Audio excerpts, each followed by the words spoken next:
Hi, Base here. How are all you YouTubers doing out there? I have to say that I've had a dream, my first, actually involving a fellow YouTuber that I have not met in the real life. This dream involved one YouTuber whose name I can't remember, and another whose I can, and who I actually look up a bit to here on the YouTube community. I'm standing at this street or intersection or something when one of those guys, he's not fat, but he's a bit big, a bit goofy looking. He makes comedy videos. He made this one where he's making fun of sub for sub, and he's throwing some loaf of bread into the screen, and then one comes out. Like, it's really silly but funny, really funny at the same time.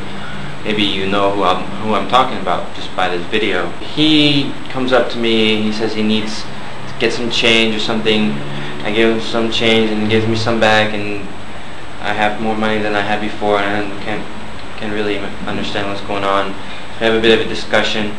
He gets upset, and so he leaves all this money for me just to make me feel guilty. He's like, fine, you take it all. So then he leaves, and I'm like, what can I do? I try to go up to him, try to give it back to him. He's like, no, you keep it, it's yours, blah blah blah. And he won't believe me that I didn't have this much money to start off with. And then in comes Key Ranger, who's the other guy I was talking about. He's this kind of tall guy, bald, kind of looks like Jean-Luc Picard from Star Trek. He comes up and he starts defending me. He starts talking to that guy, telling him that you should take the money, you should stop acting so immature. Here I am, and they start actually fighting, and they get into this arm lock against each other, kind of like a scrum in rugby. And I remember I had my camera. I was like, man, I gotta get this on film. Two well-known YouTubers, and I reach for my camera and I start to think, I really shouldn't be taking advantage of this situation. I felt kind of guilty about it, and I just didn't touch my camera, and then I turned around to look. And this is the gross part. If you don't like to hear about these kind of things, I would plug my ears right now. Goofy guy had killed Key Ranger, and not just kill him, apparently had snapped his legs off, kind of like stretched him against the wall, and his legs were being bent backwards and then snapped off. Apparently it was really gruesome. And then the goofy guy comes up to me and says, this is all your fault, you started this. And I was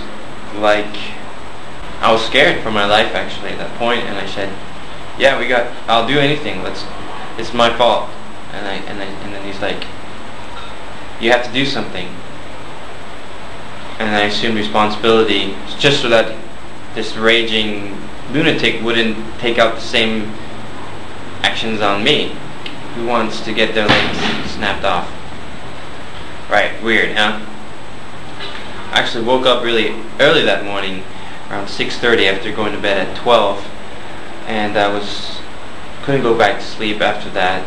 Went to the internet and actually found a link to this one movie about 9/11 and how it was a huge cover-up.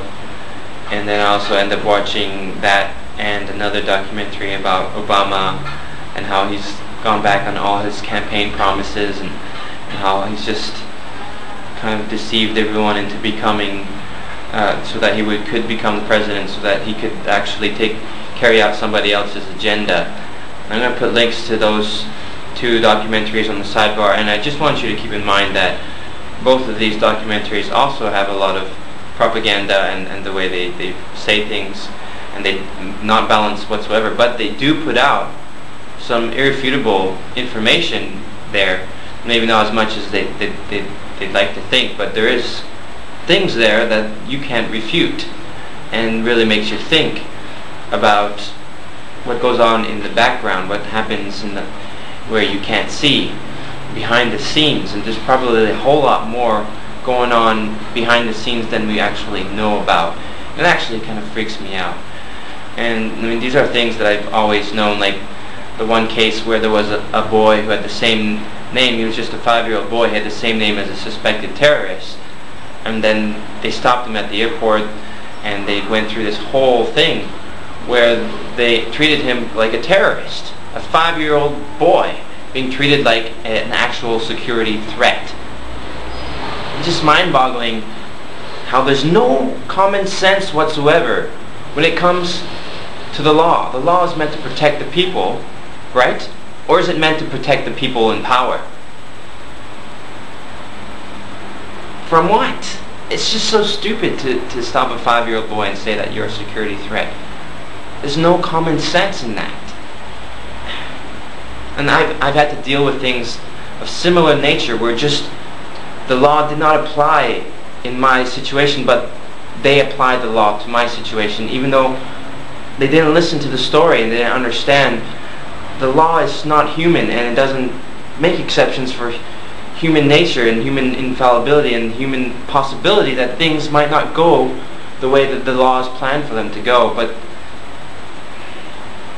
the stupidity. People who want to fight, they've been repressed so much that they have no more fighting spirit. And I feel like that genuinely, as though I have no more fighting spirit. I used to be a fiery young boy. I had this strong desire to fight against everything I believed was wrong. And today, maybe you've seen some of my TCK Gets Real videos, and you've seen how systematic some of these institutions are at simply just breaking you down and taking away your desire and oppressing your desire to fight. It's sad. But yeah, I wanted to update you on what I'm planning to do this weekend. On Saturday, I'm going into the city of Bangkok. I should have done it last weekend. I was planning to do it last weekend, but it fell through the cracks. This Saturday, I'm going to Bangkok for an entire day, an adventure, going places I've never been to before, taking random buses, going to random places, taking video, and I'll be using the moment to have an inspiration to write a song. I'll be bringing my guitar, I'll be performing on the streets, and I'll be writing a song. That will be my song in the day, and it will be an incredible adventure. And if you're in Thailand, if you're in Bangkok and watching this video and would like to join, please, by all means, contact me, PM me. I would love to have anybody come along. Right now it's just me and one other friend who's a photographer / graffiti artist. Actually going to be filming him doing some graffiti as well, and it's going to be pretty epic, I think, if it actually goes through. And just want to thank all of you out there again for watching. And my summer's coming to an end. That means a lot less videos. One of the reasons why I'm putting an end to the Song in a Day series is because I've run out of time.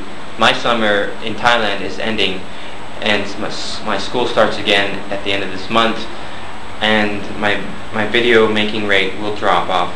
But I will continue to make official music videos for the CTS. I recently have been working on another song called Clone. Cheers.